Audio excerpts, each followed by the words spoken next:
Election commission of India ने supreme court में दायर अपने जवाब में बिहार के इलेक्शन कमीशन को डिफेंड करते हुए कहा है कि उनके पास किसी व्यक्ति की नागरिकता की जांच करने का अधिकार है और यह अधिकार उनको भारतीय संविधान के अनुच्छेद 326 द्वारा प्रदत्त किया गया है। धारा 19 व धारा 16 representation of the people act का भी उन्होंने हवाला दिया।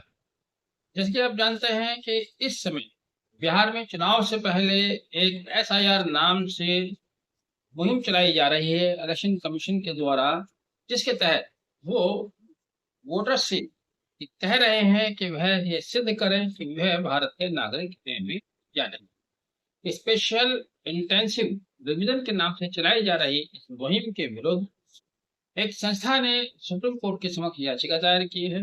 याचिका दायर करते हुए उन्होंने कहा है कि इलेक्शन कमीशन ऑफ इंडिया अपने अधिकार क्षेत्र से बाहर जा रहा है।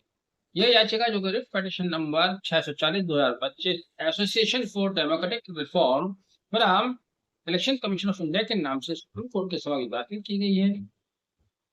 सुप्रीम कोर्ट के समक्ष दाखिल इस याचिका में इलेक्शन कमीशन ऑफ इंडिया की ओर से जो शपथ पत्र दाखिल किया गया है उसमें उन्होंने कहा है कि उनके पास अधिकार है और इसी अधिकार के तहत वह स्पेशल इंटेंसिव रिवीजन के नाम से मुहिम चला रहे हैं। इलेक्शन कमीशन ने यह भी कहा अपने जवाब में कि जैसा कि एडीआर ने याचिकाकर्ता ने कहा है कि यह अधिकार किसी की नागरिकता साबित करने का अधिकार या नागरिकता की जांच करने का अधिकार केवल केंद्र सरकार को है, यह सरासर गलत। अब देखिएगा इलेक्शन कमीशन ऑफ इंडिया ने जिन सेक्शंस का हवाला दिया है आप उसको भी समझ लीजिएगा कि उन धाराओं में क्या प्रावधान है। पहले तो आप संविधान के अनुच्छेद पर आते हैं। पहला उन्होंने अनुच्छेद 324 का जिक्र किया। अनुच्छेद 324 के पार्ट 1 में बताया गया है कि superintendence direction and control of the preparation of electoral roll. अनुच्छेद 324 केवल इलेक्शन कमीशन को क्या शक्ति प्रदान करता है? सुपरिंटेंड करने की, डायरेक्शन देने की, कंट्रोल करने की, प्रिपरेशन ऑफ इलेक्टोरल रोल। लेकिन वहां पर स्पष्ट रूप से ये नहीं कहा गया है कि आप किसी की नागरिकता की जांच करेंगे। दूसरा उन्होंने अनुच्छेद 326 का जिक्र किया। अनुच्छेद 326 क्या कहता है ये भी समझ लीजिएगा। अनुच्छेद 326 कहता है कि election of the houses, both houses, lower house और अपर हाउस के इलेक्शन जो कराए जाएंगे वो एडल्ट वोटर के द्वारा कराए जाएंगे, यानी कि जो उसमें वोट कास्ट करेगा वो एडल्ट होना चाहिए। नागरिकता का यहाँ भी जिक्र अगर आया भी है तो उसको अधिकार नहीं दिया गया है। अब आते हैं the representation of people act 1950। The representation of people act 1950 की धारा 16 कहती है कि इलेक्शन कमीशन के द्वारा वोटर लिस्ट बनाई जाएगी। उसमें क्या क्वालिफिकेशन होंगी उनकी, वो कब डिस्क्वालीफाई होगा, कोई वोटर इस दशा में डिस्क्वालीफाई हो सकता है। वो दशाएं कौन सी है? यदि वह भारत का नागरिक नहीं है।